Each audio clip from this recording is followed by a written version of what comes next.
सरकार है, ये गूंगी बहरी सरकार है।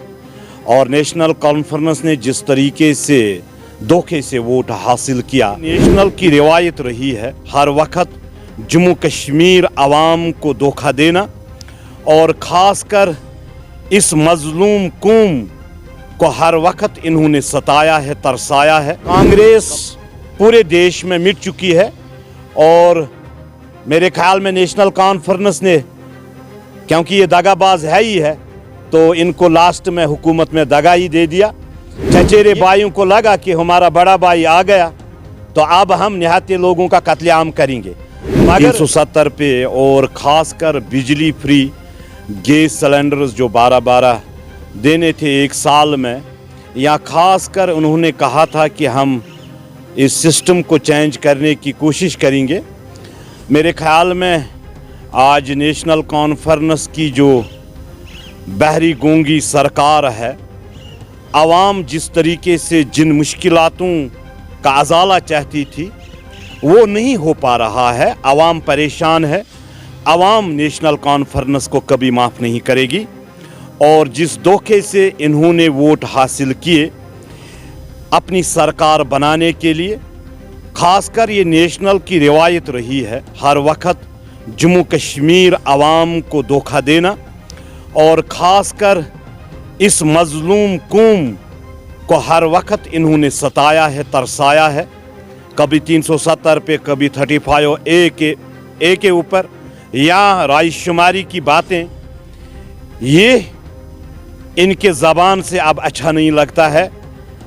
इससे 10 साल के बाद ये इलेक्शन हुए हैं। आवाम में एक सोच आई थी कि हम अपनी सरकार बनाएंगे, मगर नेशनल कॉन्फ्रेंस इन मुश्किलातों को अजाला करने में नाकाम रही है और आवाम इनको माफ़ नहीं करेगी। पहले तो वो अपने मंशूर को ठीक करे, जो 370 की बात की थी उन्होंने। फिर वज़ीर आला ने खुद कहा कि हम 370 को लाना नहीं चाहते हैं, हम इस पे बात करना नहीं चाहते हैं। पहले मंशूर को ठीक करें और जो उन्होंने वादे किए हैं मंशूर में वो पहले उसको सच साबित करें। और जिस तरीके से आज कश्मीर में आवाम परेशान है, बिजली है ही नहीं किसी जगह और पानी का निज़ाम ठीक नहीं है, इनको इन चीज़ों पे देखना चाहिए। मेरे ख़्याल में नेशनल कॉन्फ्रेंस बिखरती मुझे नज़र आ रही है।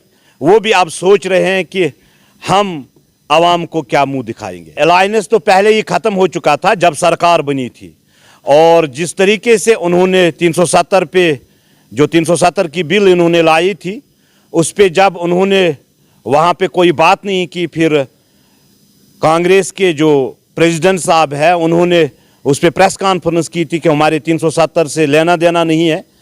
कांग्रेस पूरे देश में मिट चुकी है और मेरे ख्याल में नेशनल कॉन्फ्रेंस ने, क्योंकि ये दगाबाज है ही है, तो इनको लास्ट में हुकूमत में दगा ही दे दिया। ये कहने की बातें हैं, सरकार बनानी थी नेशनल कॉन्फ्रेंस को, और इसलिए इन्होंने कांग्रेस को साथ रखा था, और जब इक़्तिदार की बात आई कांग्रेस को आउट इन्होंने ही किया। कॉन्फ्रेंस ने आज तक वोटरों के साथ वफा नहीं किया।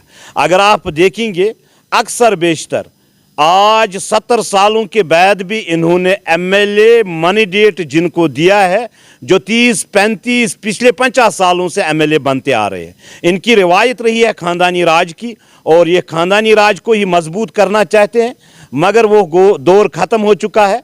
अब जम्मू कश्मीर में जिस तरीके से अमन व अमान है, इसको बिगाड़ने की कोशिश किसी को करने नहीं दी। फर्नस की जब हुकूमत बनी कुछ दिन बाद ही निहत्ते लोगों का कत्लेआम हुआ, और मेरे ख्याल में ये कहना गलत नहीं होगा, चचेरे भाइयों को लगा कि हमारा बड़ा भाई आ गया तो अब हम निहत्ते लोगों का कत्लेआम करेंगे।